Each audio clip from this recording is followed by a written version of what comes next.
आज हम परसेंटेज का पार्ट 3 देखेंगे। अगर आपने पार्ट 1 और 2 नहीं देखा है तो आप उसे ज़रूर देखें, जिससे आपको पार्ट 3 बहुत अच्छे से समझ में आएगा। तो आइए देखते हैं क्या है क्वेश्चन में। बोलता है रवि को एसएससी की परीक्षा में सफल होने के लिए 60% अंकों की आवश्यकता है। उसे 240 अंक प्राप्त होते हैं तथा वह 60 अंकों से असफल हो जाता है, तो एसएससी की परीक्षा में अधिकतम अंक कितने हैं। तो दोस्तों, पास होने के लिए मिनिमम कितने परसेंटेज की आवश्यकता है? 60%। और रवि को मिले कितने हैं दोस्तों? 240 अंक मिले हैं। और फेल कितने से हो गया हो? तो 60 अंकों से वो फेल हो गया। यानी कि हम दोस्तों कह सकते हैं कि यहाँ पे अगर इसको जोड़ दिया जाए तो रवि पास हो जाता। यानी कहने का मतलब है कि 60% उसके मार्क्स आ जाते हैं। कितने? जब उसे टोटल 300 अंक मिले होते।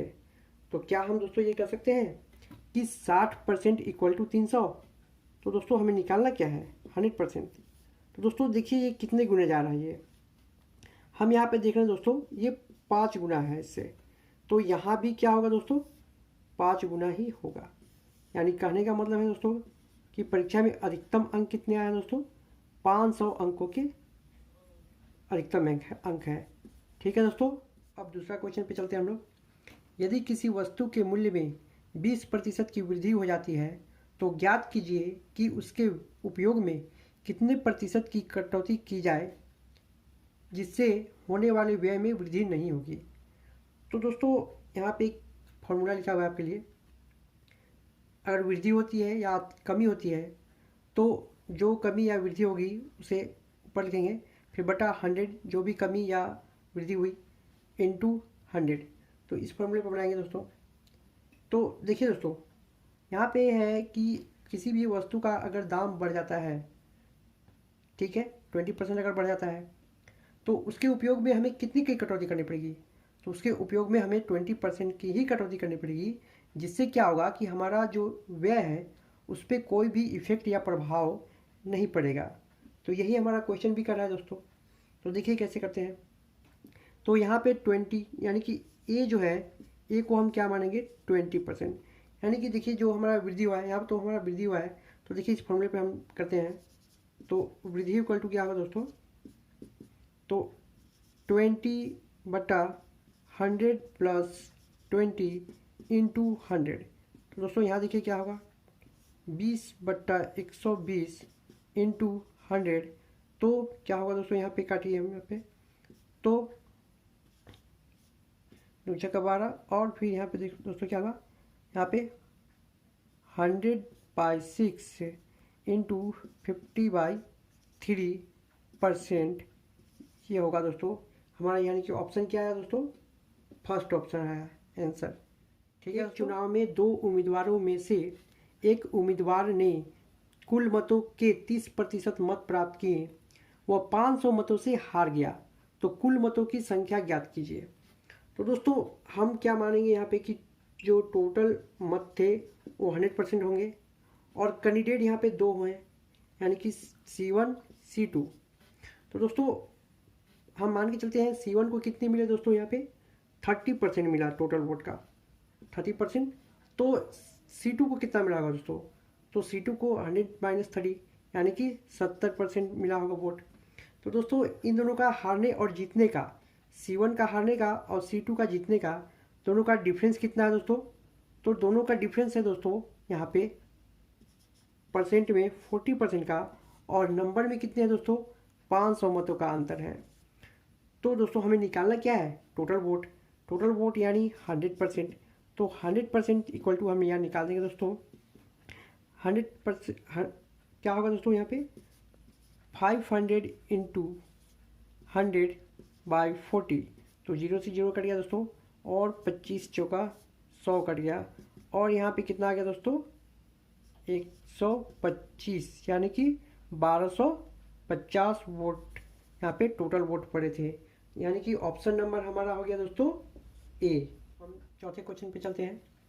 बोलता है कि एक चुनाव में 2 उम्मीदवार थे जिसमें कुल मतदाताओं की संख्या में से 5% ने चुनाव में भाग नहीं लिया तो विजयी उम्मीदवार जिसे 48% मत मिला और 4000 मतों से विजयी होता है तो हारे हुए उम्मीदवार को कितना मत प्राप्त होता है।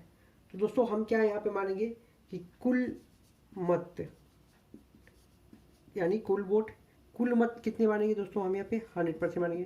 तो 100% में से क्या हुआ, 5% ने चुनाव नहीं डाला तो कितना बचा दोस्तों, 95%। तो 95 बचा हमारा, 95%।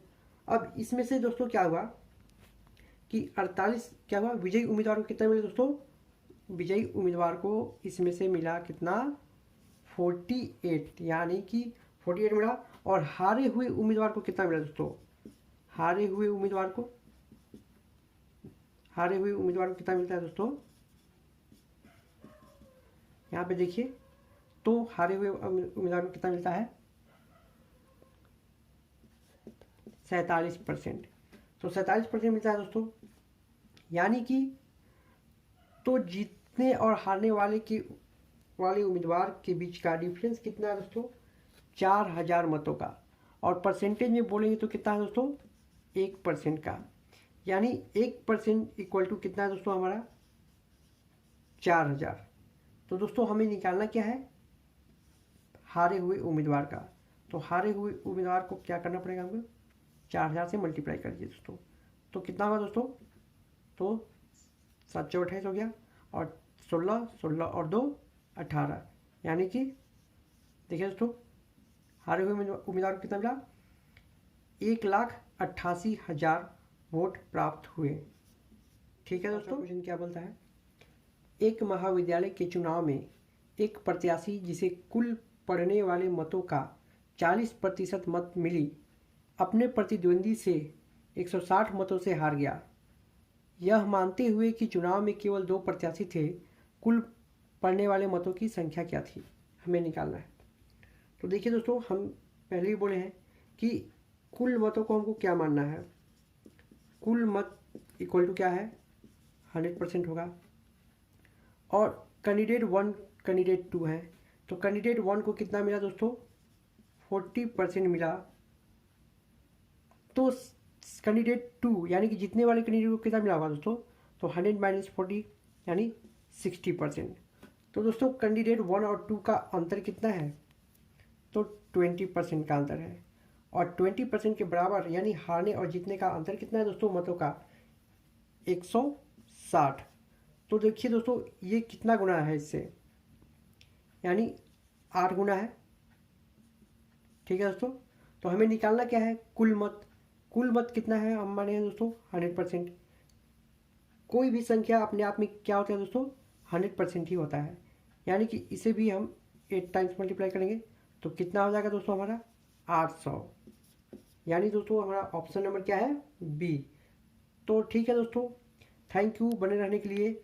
और दोस्तों और भी अच्छे वीडियो आने वाले हैं, तो जिसे देखने के लिए आप हमारे यूट्यूब चैनल को सब्सक्राइब और लाइक कर लें और बेल नोटिफिकेशन को प्रेस कर लें।